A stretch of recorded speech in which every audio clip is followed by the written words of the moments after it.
మరో కొత్త అస్త్రాన్ని ఎప్పుడు బయటకు తీస్తుంది సన్ రైజర్స్ హైదరాబాద్. మరి ఎస్ఆర్హెచ్ బౌలింగ్ అమ్ముల పొదిలో మరికొన్ని అస్త్రాలున్నాయి. అందులో మరో అస్త్రమే క్రైన్స్ ఫులెట్రా. చైనామెన్ బౌలర్ ఇతను, అంటే కుల్దీప్ యాదవ్ లాగా ఇప్పుడు ప్రజెంట్ ఎస్ఆర్హెచ్ లో శివాంగ్ కుమార్ ఎలా అయితే వేస్తున్నాడో తను కూడా అలాంటి బౌలరే. పేస్ బౌలర్ కావాలనుకున్నాడు, కానీ హైట్ ఆ పర్సనాలిటీ సరిపోక స్పిన్ బౌలర్ గా మారాడు. కానీ అతను ఎంత ఎఫెక్టివ్ అంటే హెన్రిక్ క్లాసెన్ లాంటి బ్యాటర్నే ముప్పు తిప్పలు పెట్టాడు నెట్స్ లో. ఆ విషయాన్ని హెన్రిక్ క్లాసెన్ స్వయంగా చెప్పాడు. మరి ఆ బౌలర్ ని ఎప్పుడు రంగంలోకి దింపుతుంది, ఇంతకీ ఆ బౌలర్ స్టోరీ ఏంటి? Welcome to Crick my show. నా పేరు డివి రమణ. సో క్రైన్స్ ఫులెట్రా, ఈ పేరు వింటే ఏదో ఫారినర్ పేరులాగా ఉంది. దానికి రీజన్ ఏంటంటే ఇతడిది సౌరాష్ట్ర, అంటే గుజరాత్ లోని రాజ్కోట్ కి దగ్గరగా ఉన్నటువంటి ఒక విలేజ్ ఇతడిది. సో ఇతని తండ్రికి క్రికెట్ అంటే చాలా చాలా ఇంట్రెస్ట్, అందులోనూ న్యూజిలాండ్ క్రికెటర్ క్రిస్ కెయిన్స్ ఇతనికి చాలా ఇష్టం అనమాట. సో అతని పేరులోని క్రైన్స్ నే ఇతనికి పెట్టాడు. సో ఇతని పేరు అందుకే క్రైన్స్ ఫులెట్రాగా ఉంది. మరి క్రైన్స్ ఫులెట్రాని ఒక క్రికెటర్ గా చూడాలన్నది తన తండ్రి కళ. క్రైన్స్ ఫులెట్రా తండ్రి భావేష్ భాయ్ తను వ్యవసాయం చేసేవాడు, ఒక పాన్ షాప్ కూడా నడిపేవాడు. సో అతనికి క్రికెట్ అంటే అంత ఇంట్రెస్ట్ ఉండటం వల్ల తన కొడుకుని కూడా ఒక క్రికెటర్ గా చూడాలి అనుకున్నాడు. మడియా హటీనా అనేటటువంటి విలేజ్ లో వీళ్ళు ఉండేవారు. ఆ విలేజ్ లో ఉంటే మరి క్రికెట్ సౌకర్యాలు అన్నీ దొరకవు కదా అని చెప్పేసి రాజ్కోట్ కి షిఫ్ట్ అయిపోయారు. రాజ్కోట్ లో ఒక స్కూల్లో జాయిన్ చేయించాడు. ఆ స్కూల్లో క్రికెట్ ని చాలా సీరియస్ గా నేర్పిస్తారు, అంటే ఒక ఆప్షనల్ గా కాకుండా క్రికెట్ మీద ఎక్కువ ఫోకస్ ఉంటుంది. అటువంటి స్కూల్లో జాయిన్ చేశాడు. అంటే అప్పటి నుంచి అతను క్రికెట్ ఆడటం మొదలు పెట్టాడు. అతను అమిత్ శుక్లా దగ్గర కోచింగ్ తీసుకున్నాడు. అమిత్ శుక్లా దగ్గర కోచింగ్ తీసుకుంటున్నప్పుడు పేస్ బౌలర్ గా, ముందుగా ఇతను క్రైన్స్ ఫులెట్రా స్పిన్ బౌలర్ కాదు, అతను పేస్ బౌలర్ గానే తన కెరియర్ ని ప్రారంభించాడు. అంటే సర్టెన్ ఏజ్ వచ్చిన తర్వాత కూడా అతని గ్రోత్ లో డెవలప్మెంట్ లేదు, హైట్ పెరగట్లేదు, అంత పర్సనాలిటీ కూడా లేదు. సో వెంటనే అమిత్ శుక్లా ఏం చేశాడంటే ఇతని కోచ్ ఇతన్ని సజెస్ట్ చేశాడు, నువ్వు స్పిన్నర్ గా మారడం బెటర్, ఎందుకంటే పేస్ బౌలర్ అంటే ఖచ్చితంగా ఆ హైట్ ఉండాలి, ఆ ఫిజిక్ ఉండాలి, అవి నీకు రావట్లేదు కాబట్టి అంటే నువ్వు స్పిన్ బౌలింగ్ ని చూస్ చేసుకోవాల్సి ఉంటుంది అని చెప్పాడు. సో వెంటనే క్రైన్స్ ఫులెట్రా కూడా తన లెఫ్ట్ ఆర్మ్ స్పిన్నర్ గా మారాడు. తను స్టార్టింగ్ లో వేసినటువంటి ఇనిషియల్ గా వేసిన 2-3 బాల్స్ కే అతను కోచ్ ఇంప్రెస్ అయ్యాడు. అండర్ 14 లో ఒకసారి అతని రిస్ట్ కి గాయమైంది. ఆ గాయమైన తర్వాత ఎక్స్రే తీస్తే ఆ ఎక్స్రేలో తెలిసింది ఏంటంటే డాక్టర్ ఒక విషయం చెప్పాడంట, వీళ్ళకి అందరిలా కాకుండా తన రిస్ట్ లో ఒక ఎముక లేదు అని చెప్పాడు.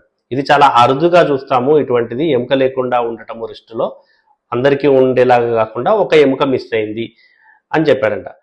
అది లేకపోవడం అనేది ఇతనికి లోపంగా కాదు, అది ఒక వరంగా మారింది. ఎందుకు అంటే దానివల్ల ఇతని రెస్ట్ బాగా తిరుగుతుంది, మిగతా వాళ్ళతో పోలిస్తే ఇతని రెస్ట్ ఎక్కువగా తిరుగుతుంది దాంతో ఇతని స్పిన్ లో వేరియేషన్స్ కూడా ఎక్కువగా రాబట్టుకోగలుగుతాడు.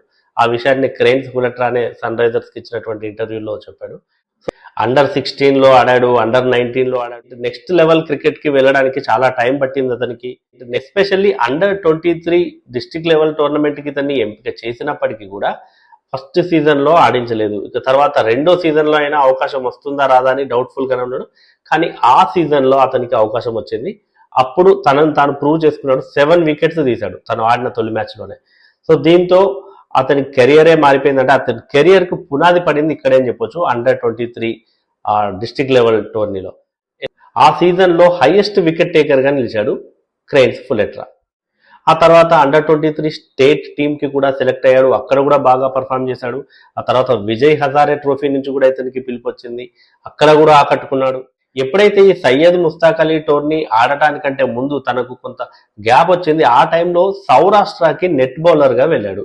మరి సౌరాష్ట్ర కెప్టెన్ అయినటువంటి జైదేవ్ ఉనత్కట్ కి ఇతను బౌలింగ్ వేశాడు నెట్స్ లో. సో ఇతని బౌలింగ్ ని చూసి ఇంప్రెస్ అయినటువంటి జైదేవ్ ఉనత్కట్ వెంటనే ఎస్ఆర్హెచ్ టీమ్ మేనేజ్మెంట్ కి ఆ వీడియోస్ ని, అతని దగ్గర నుంచి వీడియోస్ సేకరించి బౌలింగ్ వీడియోస్ అవి ఎస్ఆర్హెచ్ టీమ్ మేనేజ్మెంట్ కి పంపాడు. వెంటనే ఎస్ఆర్హెచ్ టీమ్ మేనేజ్మెంట్ కూడా ఇతన్ని నెట్ బౌలర్ గా తీసుకోవడానికి ఒప్పుకుంది. సో ఇతనికి నెట్ బౌలర్ గా అవకాశం రావడంతో బిగ్ ప్లేయర్స్ కి బౌలింగ్ వేసే ఛాన్స్ వచ్చింది ఇతనికి. Heinrich Klaasen, Travis head, Abhishek Sharma, so ఇట్లాంటి ప్లేయర్స్ కి ఇతను నెట్స్ లో బౌలింగ్ వేశాడు, చాలా నేర్చుకున్నాడు. అంతేకాదు నెట్స్ లో హెన్రిక్ క్లాసెన్ ని చాలా ఇబ్బంది పెట్టాడు. బేసిక్ గానే హెన్రిక్ క్లాసెన్ బ్యాటింగ్ అంటే అందరూ ఆసక్తిగా చూస్తారు. అది నెట్స్ లోనైనా సరే, మ్యాచ్ లోనైనా సరే. అటువంటి హెన్రిక్ క్లాసెన్ ఇతని బౌలింగ్ లో సిక్సర్లు కొట్టడానికి ఇబ్బంది పడ్డాడంట. అంతేకాదు ఇతన్ని 2-3 సార్లు కూడా అతను అవుట్ చేశాడంట క్రైన్స్ ఫులెట్రా. సో ఈ విషయాన్ని క్లాసెన్ కూడా కొన్ని ఛానల్స్ కి ఇచ్చినటువంటి ఇంటర్వ్యూలో చెప్పాడు. అతను చాలా మంచి బౌలరు. సో అతని బౌలింగ్ అయితే చాలా ఎఫెక్టివ్ గా ఉంటుంది. సిక్సర్లు కొట్టడం అంత ఈజీ కాదు ఫులెట్రా బౌలింగ్ లో అని క్లాసెన్ కూడా చెప్పాడు. సో నెట్ బౌలర్ గా ఇక్కడ వేసిన తర్వాత next Saurashtra pro T20 league లో ఆడాడు. అక్కడ emerging player of the tournament గా నిలిచాడు. ఆ తర్వాత 2026 సీజన్ కంటే ముందు జరిగినటువంటి ఐపీఎల్ ఆక్షన్ లో సన్ రైజర్స్ హైదరాబాద్ ఇతన్ని తీసుకుంది. అయితే ఇతడు ఆక్షన్ జరిగే టైంలో కూడా ఇంటి దగ్గర లేడంట. ప్రాక్టీస్ కి వెళ్ళాడు. ప్రాక్టీస్ కి వెళ్ళి వస్తున్న టైంలో అరౌండ్ 7:30 ఆ టైంలో ఇతన్ని ఎస్ఆర్హెచ్ తీసుకుంది. తీసుకోగానే జయదేవ్ ఉన్నత్కట్ ఇతనికి మెసేజ్ చేశాడంట. So congratulations, keep it up అని చెప్పేసి మెసేజ్ చేశాడంట. సో అప్పటి నుంచి ఇతనికి జయదేవ్ ఉన్నత్కట్ అంటే చాలా చాలా అభిమానం. తనకి ఒక ప్రత్యేక స్థానాన్ని ఇచ్చాడు జయదేవ్ ఉన్నత్కట్ కి క్రైన్స్ ఫులెట్రా. అయితే ఆ విషయాన్ని తను ఎస్ఆర్హెచ్ కి ఇచ్చిన ఇంటర్వ్యూలో కూడా చెప్పాడు. మొత్తానికి తన గ్రామస్తులు ఎవరైతే ఉన్నారో, అంటే వీళ్ళు ఫెస్టివల్స్ కి ఊరు వెళ్ళిన ప్రతిసారి కూడా వీళ్ళ నాన్న చాలా అవమానాలు ఎదుర్కొన్నాడంట. అంటే ఆ ఊరి వాళ్ళు ఇతను అడిగేదంట, చాలా కాలంగా క్రికెట్ ఆడుతున్నాడు కదా మీ కొడుకు, ఎప్పుడు టీవీలో కనిపిస్తాడు క్రికెట్ ఆడుతూ అని. 2-3 ఏళ్ళు ఆగండి, ఖచ్చితంగా అతను టీవీలో కనిపిస్తాడు అని చెప్పాడు. ఇప్పుడు అతను టీవీలో కూడా కనిపించబోతున్నాడు. సో అది అతనికి చాలా చాలా సంతోషాన్ని ఇచ్చింది. ఎందుకంటే నేను క్రికెటర్ కావాలి అని అన్నదైతే మా నాన్న కల.